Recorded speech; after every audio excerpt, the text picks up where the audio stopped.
तो उसके बाद फिर मलिका सबा को जब पता चला कि सुलेमान अलैहिस्सलाम ने तोहफे लेने से इनकार कर दिया है, तो फिर मलिका सबा ने पैगाम भेजा कि वो खुद सुलेमान अलैहिस्सलाम से मिलना चाहती हैं। तो सुलेमान अलैहिस्सलाम अपने दरबार में बैठे होते हैं और कहते हैं कि क्या कोई तुम में से ऐसा है कि इससे पहले कि मलिका मेरे पास आए, मलिका का तख्त मेरे पास ले आए।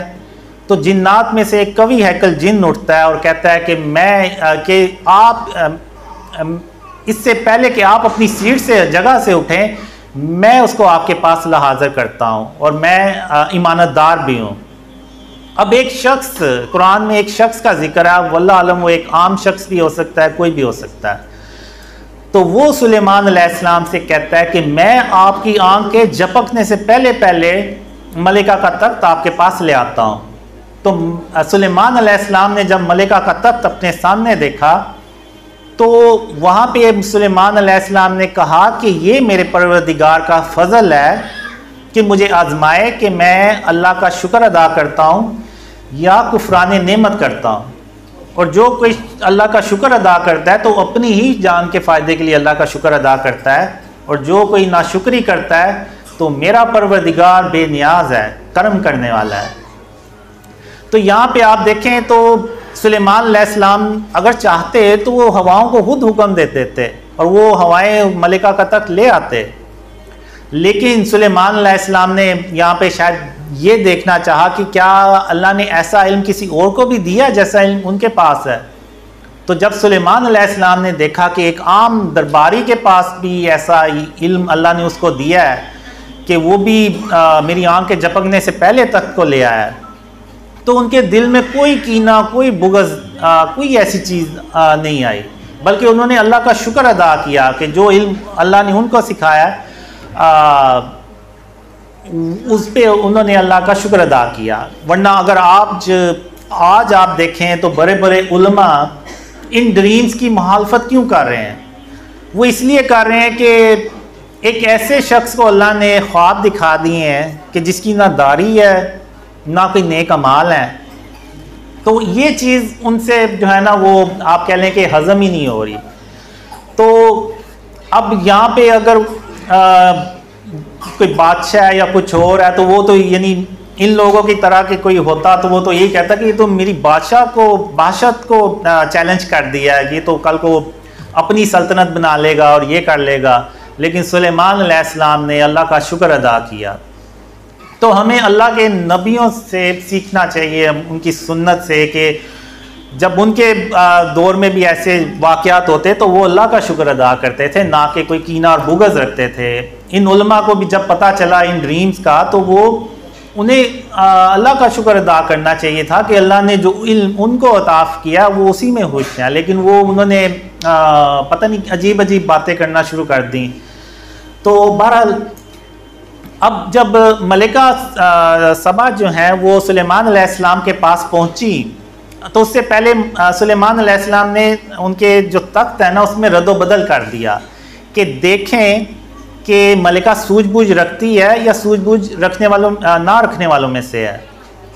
तो जब मलिका सबा वहाँ पहुँची तो सुलेमान अलैहिस्सलाम ने कहा कि क्या आपका तख्त भी ऐसा ही है? तो मलिका ने अपने तख्त को जब देखा तो उसने पहचान लिया, तो उसने कहा कि ये तो मेरा ही तख्त है और हमको इससे पहले ही सुलेमान अलैहिस्सलाम की अज़मत और शान का इल्म हो गया था। तो फिर सुलेमान अलैहिस्सलाम ने कहा कि अब महल में चलिए। तो जब वो महल में गई तो फर्श का जो महल का जो फर्श था ना उसको पानी का होश समझा, यानी पानी का तिलाब समझा।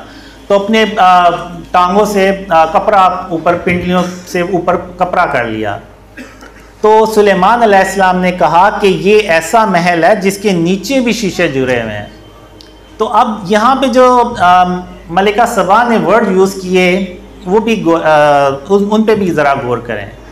तो मलिका ने कहा कि मैं इससे पहले अपने ऊपर जुल्म करती आई थी, यानी शिर्क करती रही थी, और अब मैं सुलेमान अलैहिस्सलाम के साथ अल्लाह रब्बुल आलमीन पर ईमान लाती हूँ।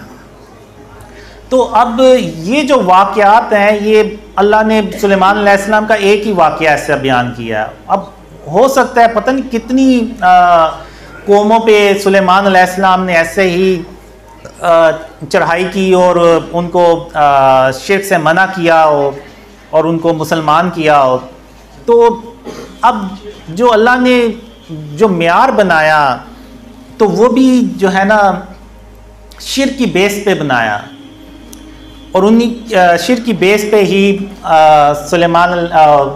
शिर्क की बेस पे ही अल्लाह ने नबियों के रैंक्स बनाए।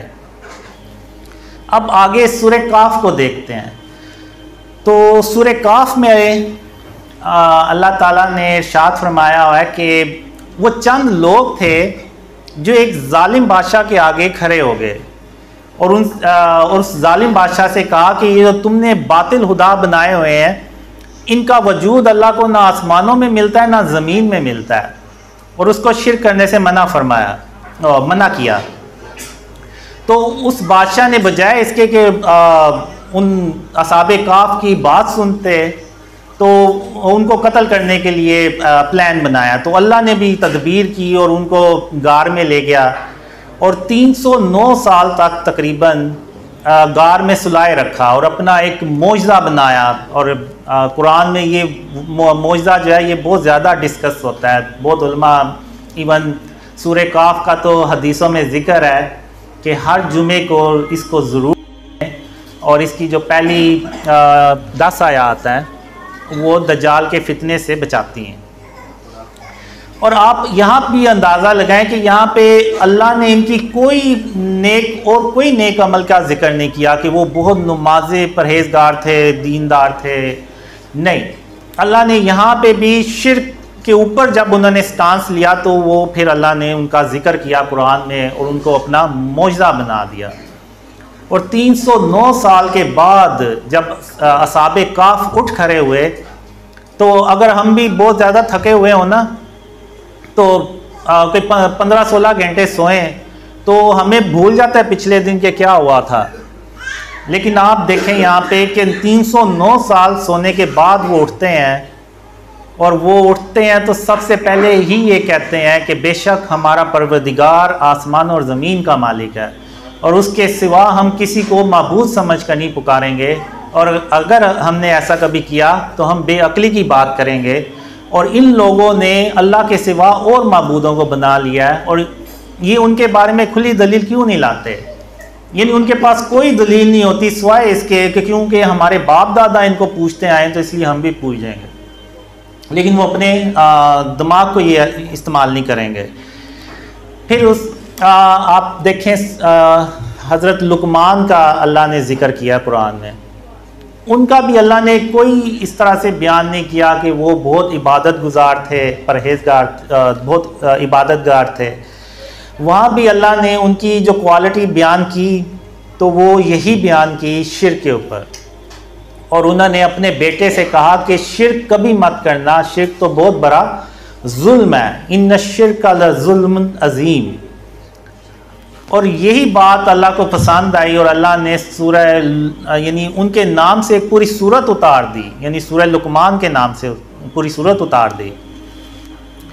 तो ये अगर हम देखें तो कुरान में अल्लाह ने वाज़िया तौर पे बयान किया हुआ है कि जिसने भी शिर्क पे ज़्यादा सख्त स्टांस लिया, ज़्यादा अपने आप को शिर्क और उसकी इक़साम से बचाया, तो अल्लाह ने उनको उतना ही बड़ा दर्जा अता फरमाया अपनी रहमत से।